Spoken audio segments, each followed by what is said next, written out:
Selamat pagi saudara berkat oleh Tuhan, kembali bertemu dalam GPD Islam Latimas Menyapa dimanapun Anda berada.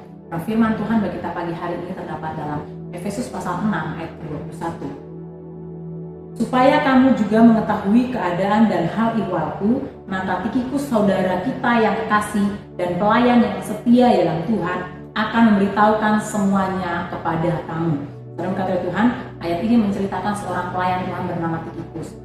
Tikhikus adalah seorang pelayan Tuhan yang Paulus sendiri yang mengatakan bahwa dia seorang pelayan Tuhan yang setia. Saudara, Tikhikus pada waktu itu dia memiliki tugas untuk mengantarkan surat-surat Paulus khususnya untuk jemaat yang ada di Efesus dan di Kolose.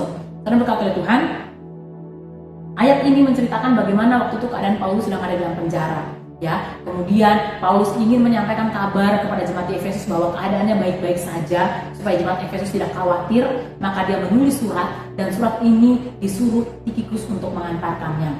Saudara, bahkan Paulus katakan bahwa hal ihwalku, keberadaanku kamu akan bisa dengar melalui pesan atau berita yang dibawa Tikhikus. Artinya Tikhikus adalah seorang yang setia dan dapat dipercaya. Ya, bukan hanya itu, kalau kita melihat Kisah Para Rasul pasal 15 ayat 36 dan 39 sampai 39, di sana pun Paulus memiliki pengalaman ya. Paulus ketika dalam perjalanan penginjilannya bersama dengan Barnabas, mereka sedang ada di Antiokhia.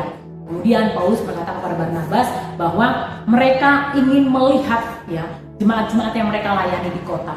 Barnabas pada waktu itu ingin membawa Markus bersama-sama dengan mereka dalam perjalanan pelayanan mereka. Namun dikatakan Paulus menolak dengan keras. Mengapa? Karena Markus ini bukan seorang yang setia. Markus pernah meninggalkan mereka ketika mereka ada di Pamfilia, meninggalkan mereka dalam pelayanan. Artinya, kalau seorang Paulus boleh mempercayakan Tikhikus untuk membawa kabar dan membawa surat kepada jemaat-jemaat yang dia layani, maka memang benar Tikhikus adalah seorang yang setia dan seorang yang dapat dipercaya. Bukan hanya itu, kalau kita melihat dalam 2 Timotius pasal 4 ayat 12, di mana itu suratan Timotius, ketika Paulus ada kepentingan sesuatu yang perlu dia bicarakan kepada Timotius, dia akan manggil Timotius untuk datang ke tempat pelayanannya. Maka dikatakan Paulus akan mengirim Tikhikus ke tempat pelayan Timotius untuk menggantikan tugas Timotius sementara, ya, sampai Timotius kembali ke tempat pelayanannya. Juga dalam Titus pasal 3 ayat 12, di sana pun menceritakan hal yang sama. Kalau Paulus memanggil Titus datang ke tempat pelayanannya untuk membicarakan sesuatu tentang pelayanan, maka Paulus akan mengirim Tikhikus datang ke tempat pelayanan Titus, menggantikan tugas Titus untuk sementara.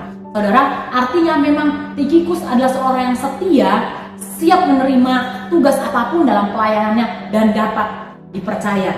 Saudara berkat oleh Tuhan, sekalipun kalau kita melihat pelayanan Tikhikus tidak sebesar pelayanan Paulus, tidak sebesar pelayanan Timotius dan Titus khususnya ya. Timotius ada kitabnya, Titus ada kitabnya, dikanonisasikan dalam Alkitab yang kita baca pada hari ini. Namun Tikhikus tidak memiliki kitab yang khusus. Namun apa yang Tikhikus lakukan sangat berdampak untuk membantu pelayanan Paulus pada waktu itu. Sangat berdampak. Mengapa? Karena melalui surat-surat yang dibawa Tikhikus dengan baik dan disampaikan dengan baik, maka suratan Kolose, suratan Efesus bisa kita baca dan kita renungkan sampai hari ini. Pelayanan Tikhikus bukan pelayanan yang besar, tapi berdampak untuk jemaat yang ada di tempat itu pada waktu itu dan sampai kepada kita yang hidup di zaman sekarang. Saudara berkat Tuhan, apa yang ingin saya sampaikan melalui kisah daripada Tikhikus ini adalah ketika kita dipercayakan sebuah pelayanan, ketika mungkin kita dipercayakan suatu tugas dalam pekerjaan kita, atau kita dipercayakan diberikan Tuhan suatu usaha, mungkin usaha itu belum besar, pelayanan itu belum besar, pekerjaan itu belum besar, mari lakukan dengan setia. Karena kita percaya Allah yang kita sembah ada Allah yang setia. Mungkin belum sekarang Tuhan memberikan buah, ya, tapi saya percaya Allah yang setia, Allah yang senantiasa melihat kesetiaan kita, yang akan memberkati apapun yang dipercayakan kepada kita ketika kita melakukannya dengan setia. Firman Tuhan katakan, barang siapa yang setia dalam perkara yang kecil, dia akan mempercayakan perkara yang besar. Pelayanan Tikhikus mungkin tidak besar, tapi berdampak. Mari apapun yang kita kerjakan dalam pelayanan, dalam pekerjaan, dalam usaha yang dipercayakan Tuhan, mari kerjakan dengan setia. Mari jadi orang-orang yang dapat dipercaya. Sehingga apapun yang kita lakukan mungkin tidak besar, namun berdampak bagi orang-orang di sekitar kita, memberkati orang di sekitar kita. Biar nama Tuhan dipuji, dipermuliakan di dalamnya. Dan saya percaya tepat pada waktunya Tuhan akan menyatakan kemuliaannya, menjawab buah dari segala kesetiaan yang kita kerjakan. Puji Tuhan, biarlah ini boleh memberkati setiap kehidupan kita. Mari kita bersatu dalam doa. Tuhan, terima kasih buat kebaikan Tuhan yang berlaku dalam kehidupan kami. Kalau pagi hari ini Tuhan boleh mengingatkan kembali kepada kami tentang kesetiaan dalam pelayanan, kesetiaan dalam pekerjaan, mungkin dalam usaha, apapun yang Tuhan percayakan dalam hidup kami sampai saat ini. Tuhan, tolong kami supaya kami benar-benar memiliki komitmen untuk melakukan yang terbaik, memberi yang terbaik dalam usaha, pekerjaan, dalam pelayanan kami, sehingga apapun yang kami kerjakan Tuhan itu boleh berdampak bagi orang di sekitar kami, melalui kehidupan kami, biar banyak Tuhan orang diberkati, biar nama Tuhan dipuji, dipermuliakan di dalamnya. Terima kasih buat kebaikan-Mu yang berlaku dalam kehidupan kami Tuhan. Terima kasih buat hari yang baru yang Tuhan beri bagi kami pagi hari ini.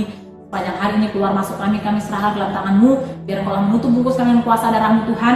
Apa yang kami kerjakan, apa yang kami usahakan, Engkau yang menjadikan berhasil dalam nama Yesus. Bahkan apa menjadi kebutuhan, keperluan kami percaya Engkau yang sanggup mengadakan, Engkau yang sanggup mencukupkan. Terima kasih Bapa yang baik, terima kasih Tuhan.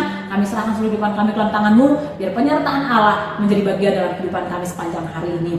Kami akan mulaikan aktivitas kami pagi hari ini dalam satu nama yang ajaib, dalam nama Tuhan Yesus Kristus. Haleluya, amin. Puji Tuhan, selamat pagi, Tuhan Yesus memberkati.